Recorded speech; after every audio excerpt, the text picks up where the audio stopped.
Welcome students.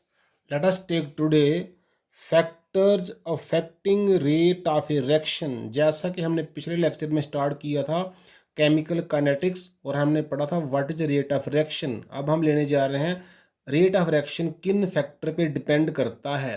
तो very first factor is nature of the reactants के nature पर भी रेट ऑफ रिएक्शन डिपेंड करता है। कुछ रेक्टेंट्स में रिएक्शन जो है वो फास्ट होती है, कुछ रिएक्टेंट्स के साथ रिएक्शन स्लो होती हैं। ऐसा बच्चे इसलिए होता है क्योंकि during a reaction old bonds are broken and new bonds are formed. तो जब ओल्ड बॉन्ड ने ब्रेक करना है तो जिन रिएक्टेंट को ओल्ड बॉन्ड में ब्रेक करने में मोर एनर्जी की रिक्वायरमेंट हो, जिनका बॉन्ड स्टेबल हो, वो रिएक्शन स्लो होंगी।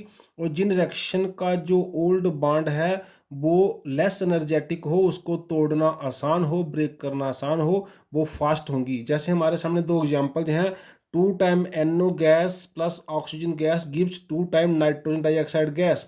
ये रिएक्शन फास्ट है, लेकिन कार्बन मोनोऑक्साइड के साथ सेम ऑक्सीजन की रिएक्शन स्लो है। तो कार्बन मोनोऑक्साइड का जो बॉन्ड ब्रेक करना है और मेक बॉन्ड ब्रेक करना थोड़ा सा इसके कंपैरिजन में डिफिकल्ट होगा। So this is different amounts of energies are required for breaking of different bonds।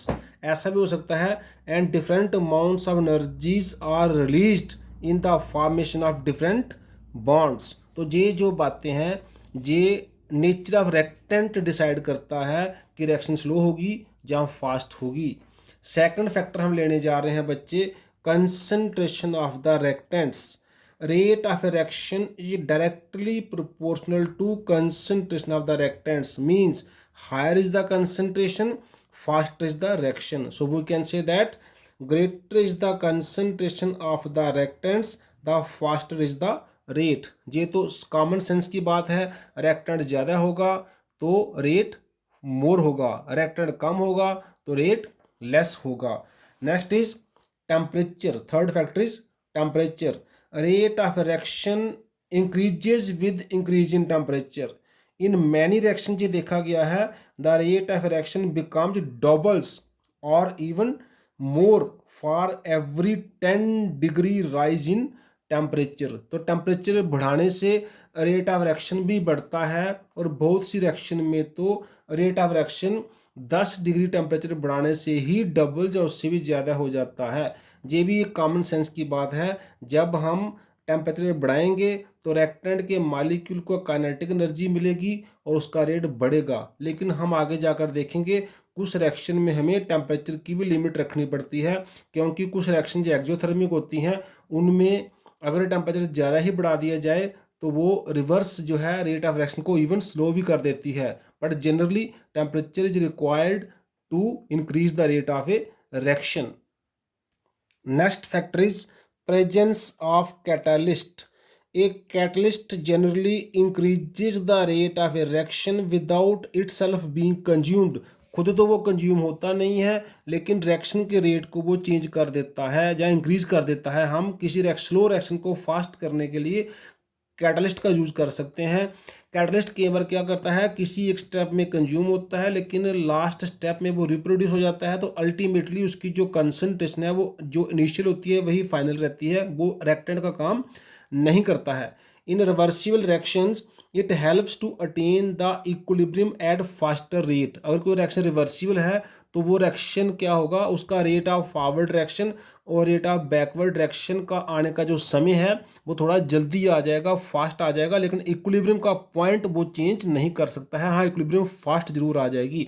तो कैटलिस्ट क्या है, ये रिएक्शन को कैटालाइज करता है, उसके रेट को इंक्रीज करता है।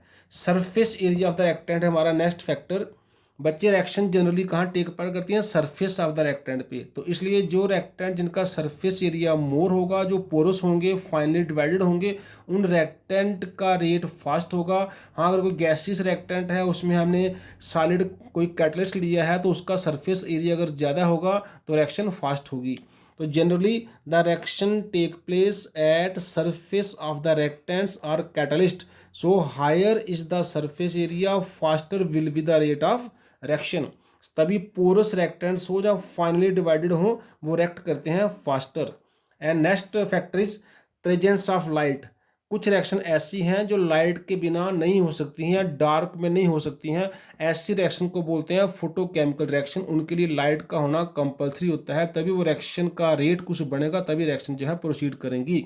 तो some reactions can take place, some reactions can take place only in presence of light and are called photochemical reactions. हमने एक एग्जांपल लिखा है, जैसे हाइड्रोजन और क्लोरीन गैस को रिएक्शन करवाना हो 2HCl बनाने के लिए, वो require presence of light. HNU means presence of light. ये वाली रिएक्शन डार्क में पॉसिबल नहीं है। तो ये कुछ फैक्टर हैं जिन पर रेट ऑफ रिएक्शन डिपेंड करता है। बच्चे पिछले लेक्चर में जैसे हमने पढ़ा था, रेट ऑफ रिएक्शन क्या होता है, change in concentration of reactants और प्रोडक्ट्स अपॉन टाइम इंटरवल। इसको हमने ये फार्मूला लिखा था, delta R upon delta T for average rate and D x upon D T for instantaneous rate. अब कोई भी रेट हो, इसका यूनिट क्या है, the unit of rate constant is, D x का यूनिट क्या होता है, ये कंसंट्रेशन है इसलिए मोल्स पर लीटर, और dt का टाइम है इसलिए सेकंड, तो इसका यूनिट हो गया मोल्स पर लीटर पर सेकंड। इसको हम ऐसे कह सकते हैं, मोल्स पर लीटर पर सेकंड। फॉर गैसियस रिएक्टेंट्स हम यूनिट यूज करते हैं बच्चे, यूनिट फॉर गैसियस रिएक्टेंट क्या यूज करते हैं, एटमॉस्फेयर सेकंड इनवर्स। तो हमारा रेट ऑफ रिएक्शन का यूनिट क्या रहेगा, मोल्स पर लीटर पर second, and for gaseous reactant क्या रहेगा, एटमॉस्फेयर पर सेकंड। लेकिन वो डिपेंडिंग ऑन द कंडीशन, कहीं हम मोल्स पर लीटर पर मिनट भी यूज़ करते हैं, कहीं moles per litre per hour भी यूज़ करेंगे।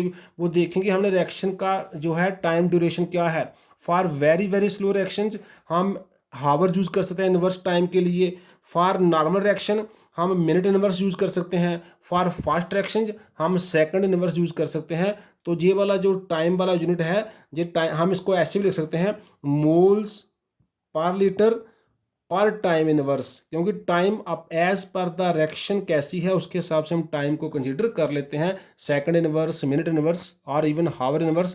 कई कई बार तो for very very very slow reactions हम इसको ईयर इनवर्स या मंथ इनवर्स भी लिख लेते हैं, जो रिएक्शन बहुत ही कई मंथ्स में टेक पार्ट करती है। जैसे हमारा रेडियो एक्टिव जो हमारा डिके होता है अर्थ के अंदर यूरेनियम वगैरह का, वो वेरी वेरी स्लो प्रोसेस है, उसके लिए कई बार ईयर इनवर्स भी हम यूज़ कर लेते हैं फॉर रेट ऑफ रिएक्शन के लिए। बाकी मोल्स पर लीटर तो वही रहेगा, टाइम को हम समय के साथ चेंज कर लेते हैं एज पर रिक्वायरमेंट। तो आज के लिए इतना ही बच्चे, थैंक्स यू वेरी मच।